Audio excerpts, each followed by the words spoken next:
I speak my truth or do I filter how I feel? Hey guys, welcome back to Liddy Reacts, and today I'm going to be reacting to Obsession star Inde on intense acting, Nikki, relationship red flags and more. Gosh, that was a long title. Anyway, let's get straight into this video. It was really fascinating how I could play technically different characters all in one movie. So I was really excited to do it because then it was one movie where I showcased a lot of what I was able to do. So I was like, yes, I can showcase what I can do. I think that she's incredibly alive. And I think obviously she's the girl that you have a crush on. She's a writer, she's super funny, she's very attentive. And that's obviously what Bear grapples onto. And who she becomes afterwards is kind of a shell of her person because she's no longer herself. You know, the story is told through Bear's perspective. Oh. So you kind of see her as Bear sees her. And towards the end, she's not really herself. I really want audiences to feel empathy for her and to understand where she's coming from. But I also really want them to get scared. I really want to scare people. If I didn't, then I did my job wrong. And but no, I think people are gonna get really scared. Seeing people's reactions at TIFF and at South by Southwest was really, really fun. I saw grown men jumping in their seats, and that was amazing. I built Nikki kind of just starting from who she was at first, which is she's a writer, she's lovely, she loves trivia, she loves her friends. Obviously there's things about her that like we don't fully know because we only get the real Nikki for like such a short amount of time. But me and Curry really worked with faces, we worked with voices. I was really surprised that the police weren't called on us because we would scream at like 9 p.m. and practice different screams. The amount of videos that man has of me doing creepy voices that we didn't use is insane. I think it's healthy to be obsessed with things, and I think that there's a balance to a healthy obsession. Because obviously if you do it too much, it's not healthy. But drawing the line between love and obsession. Where do I drive to the line between love and obsession? When you forget who you are along the way. I think if you're obsessed with it, then actually maybe love and obsession are the same thing. Ooh. I just came back from Thailand, and in Thailand they have these like sniffers. Sounds so bad, but it's it's a little menthol sniffer that you'll kind of like smell, and it kind of smells like tea tree oil or just kind of different herbs. I'm obsessed with that right now. Don't wish for me. Don't make a wish. Don't have a crush on me. Don't look at me ever. I think, oh my gosh.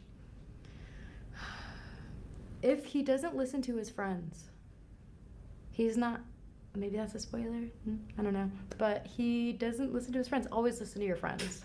Your friends can see things that you don't. Listen to your friends. Oh, hey, that's some good advice. I wish that I could go back in time to when me and my cousins would be at my abuelito's house swimming in his pool. Yeah. I've definitely been obsessed in love, for sure. I think love is awesome. I think to be in love is amazing. I think that Ethan Hawke has a really good saying about the one that is in love wins.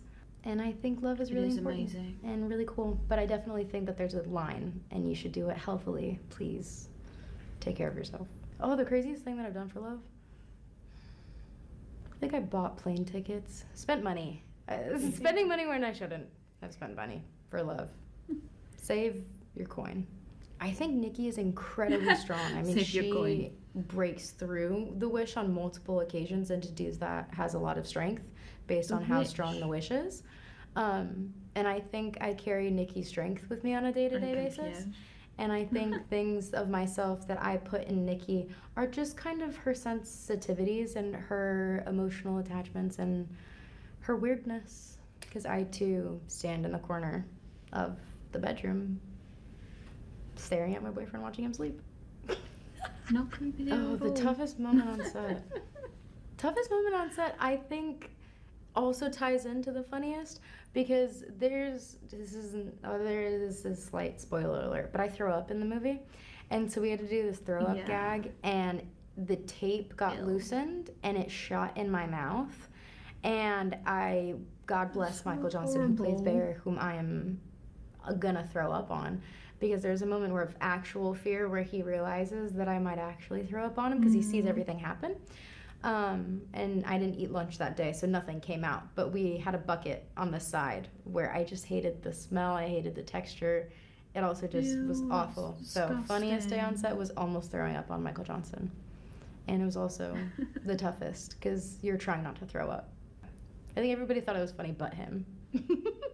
I think day, like ending the day was really nice because I would drive home, and I drive I love my car. It's like an extension of myself, and it's a convertible, and I drive home with the top down and music really loud, just to kind of release it before going home to sleep. But in between takes, me and the crew started singing, I'm like a bird, I wanna fly away. So I'd act nuts, and then I'd start singing that, and then we'd go into another take, just to kind of release it.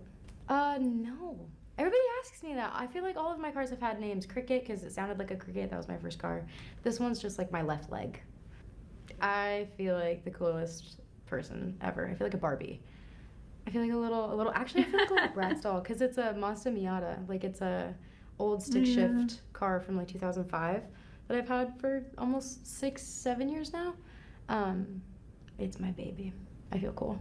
Ooh. Aww. You know, I think it depends on the character, because if I'm playing somebody where her Latina roots are the majority of the story, then I definitely feel like it'll really shape it, because me being Latina and the character being Latina can be completely different. I'm biracial, so I'm half Latina, you know what I mean? So if the character's full or half, like, it definitely, if their parents speak Spanish, if it's, if you have a more present life in being Latina, then it definitely shapes it. But I think that with Nikki, she is Nikki, and she also happens to be Latina. So I think it's really cool because she just is. You know what I mean? Like, she just is who she is, and she also is Latina, which is pretty badass. I think she's a hero. Yeah. People might think she's a villain. I think she's a hero. Oh, Because it's terrifying. interesting. I want people to be scared. I want people to have night terrors. I want people to have conversations on the way home. Thanks. I want people to throw popcorn in the air. Like, I scared my mom. I kinda wanna My watch mom it, got but really scared by this movie. I think people. I'm really bad She with goes, "It's scary." horrors. And she I wants really people to be love scared, horror, and I would do horror for the rest of my life. But there's so many different things that I want to try. Next year, I'm going to try action. I've always wanted to try action. I really want to try romance, Is this like the proper first, romance. This is scary film she's horror been romance, in, but or I has she been in want to try a other little things bit as well? of rom-com. I think it'd be fun. How to Lose a Guy in 10 Days is one of my favorite comfort movies ever. Oh, why do I think horror movies are so popular? Because they're a little bit ugly, and I think everybody's a little bit ugly, and I think it's cool to see love horror movies. you're ugly and be like, yeah. Actually, And I think avoid horror them. movies are so, about the ugliness. Plus, it makes you feel something. I don't remember the last time I watched a horror. Oh god, trying to stop the video. I don't remember the last time I watched a horror, but I'm really starting to want to watch this, but I don't know. Hope you enjoyed my reaction. Like, comment, subscribe, and I will see you next time.